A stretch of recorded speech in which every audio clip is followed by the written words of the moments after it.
All right, Shalom. I want to give all praises, honor, glory to Yahweh, Hashem, Yahweh Shai, Bashir, Kakadash. Double honor to my bishops, apostles, and elders of Great Millstone who rule well. Shalom, salutations to the brothers out there, pushing the words and sincerity of truth. About the four corners of the earth, delivering the message to your elect out there to run the race of salvation. And Shalom to the electors consist of the men, women, and children that have to choose to say faith of Yahweh, Hashem, Yahweh Shai.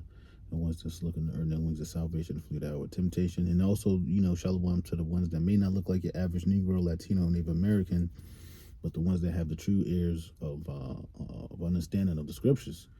Another brother of mine out of the DC church, and something I was meditating on is integrity. Because as we get closer and closer to the day of the Lord, seeing miraculous things happen, brothers getting spiritual powers, healing, and things of that effect, and not letting our will be done, but let the will of the Lord be done. And we don't want to step outside of that, because as at times you see individuals, they get power, a certain type of authority, and they have power. They'll swing their weight around in a fashion to where the Lord may not like it. So I just tell myself to keep the integrity, because like I said, you could have your what's that called, your ego inflated, and then you can become something you don't want to be, that may not fit the Lord's will. So this is the word integrity, and I got it off of ChatGPT. Gotta make haste, and it says integrity definition. Integrity has a few closely related meanings: moral honesty, a strong ethical principles, doing what's right when even when no one is watching. It says wholeness or completeness, being undivided or consistent. It says soundness, example, structural integrity. And you think about structure. I did construction, and I think about how, like when I was pouring concrete or finishing concrete, or even patching pipes, and how you needed metal, right? And you think about, when I think about the metal, I think about like Yahweh Hashem Yahweh Shai being, in us, so deeply rooted that like nothing could break us. Because if we be a part of the elect, that's just what it is. And you think about the one scripture that says, "Put on therefore as the elect," and that's like, it's exciting to think like that. You think about how you don't have to be bold and strong, and now always praying to the Lord for guidance, because like I said, you don't want to step out of the line of doing the will of Yahweh Shem Yahweh Shai, and maybe you're getting frustrated and not being obedient.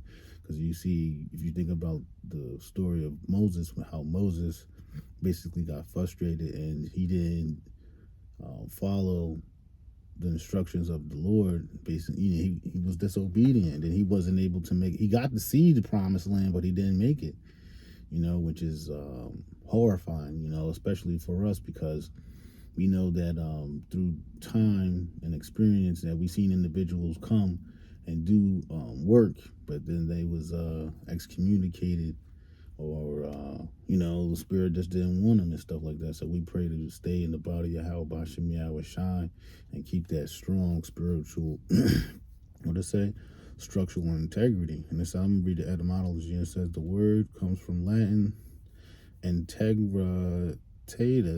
It says wholeness, completeness, purity. As we go through these scriptures, and it washes us, and it keeps us pure, and it keeps us our spiritual integrity intact.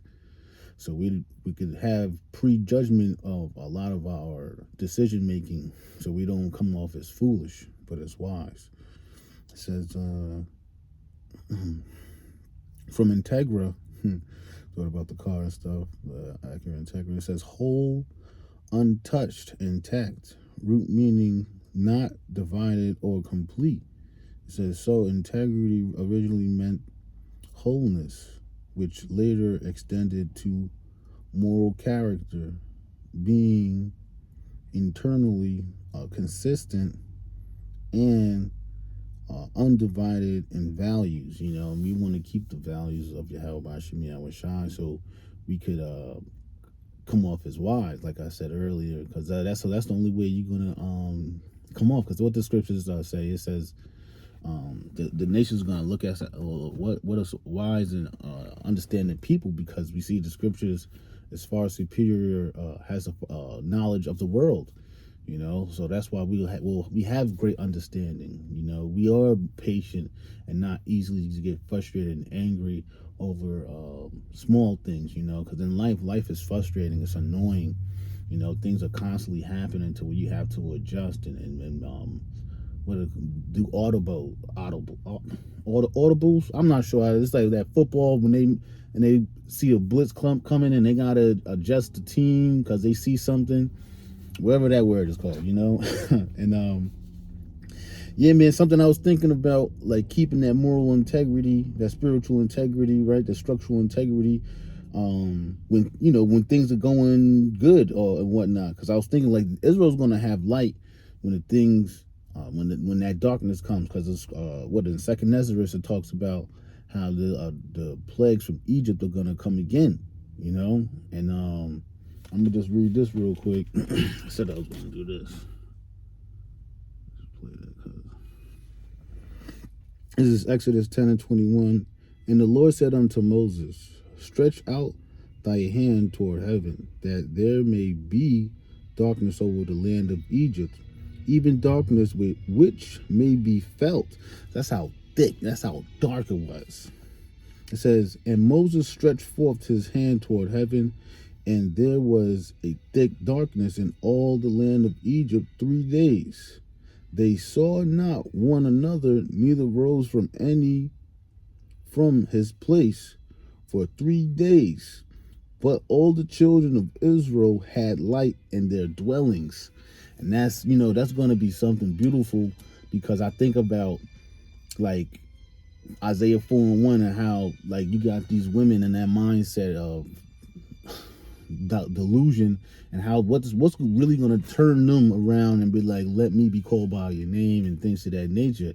And I was like, man, that's an easy talking point to pivot these women's minds into being obedient to us. And I thought about this too, man. I'll be thinking like how Isaiah 4:1 is not going to be that like everything's going to be a-okay, because you're going to have some. We understand this with the truth, man. When we get the good, bad comes with the good, So we have to be, have discernment and judging matters as far as like who's a part of the elect and who's not. And as we get closer and closer, the Spirit of the Lord is going to reveal that, because the Spirit of the Lord is going to be more, and it's going to be intensified as the day of the Lord gets closer and closer. All right, so we brought that out, and I thought about it's something I was just reading, and I thought this was beautiful because, like Lord's will, this will be edifying, and also exhorting, Lord's will. It says this is 2 Chronicles 16 and verse 9. It says, "For the eyes of the Lord run to and fro throughout the whole earth, to show Himself strong in the behalf of them whose heart is perfect toward Him, wherein thou hast done foolishly, therefore from henceforth thou shalt have wars." But the thing about it is, it said, let me just read. It says, "For the eyes of the Lord run to and fro throughout the whole earth, to show Himself strong in the behalf of them whose heart is perfect toward Him." And man, you think the elected, their hearts are perfect towards Yahweh Hashem Yahushai, because like I said, we take the good, the bad, and the ugly, we take our hell on the chin, and then know that our hell is to purify us from our ways that's not suitable to please Yahweh Hashem Yahushai and His will.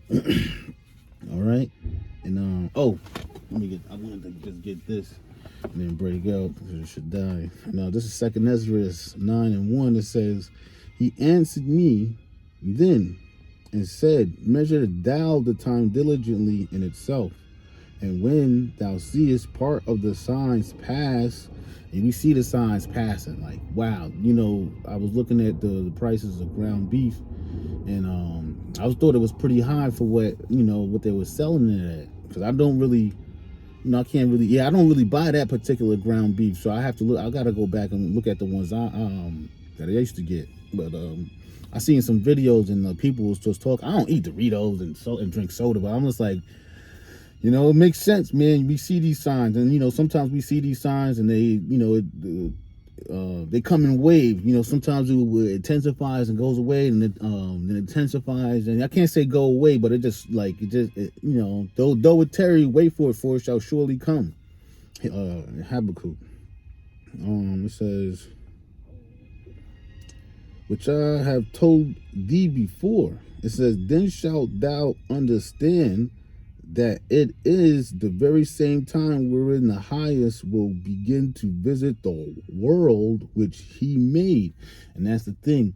These people are going to feel that same energy, so they're going to get ahead and leap over to Satan's side, because you just have some people that just purely wicked, knowing what they know, that they'll choose that side because that's just the spirit that Lord put on them, man. But as for me, Lord's will, I'll be at the house of the elect. Like what is it? Joshua 24. I'm not sure the chapter, the verse, but like as for me and my house, we will serve the Lord. You know what I'm saying? So like I said, we'll take the good, the bad, and the ugly. Lord's will, you was edified, motivated in the spirit to seek the Lord 10 times more. Exhorted in the same spirit.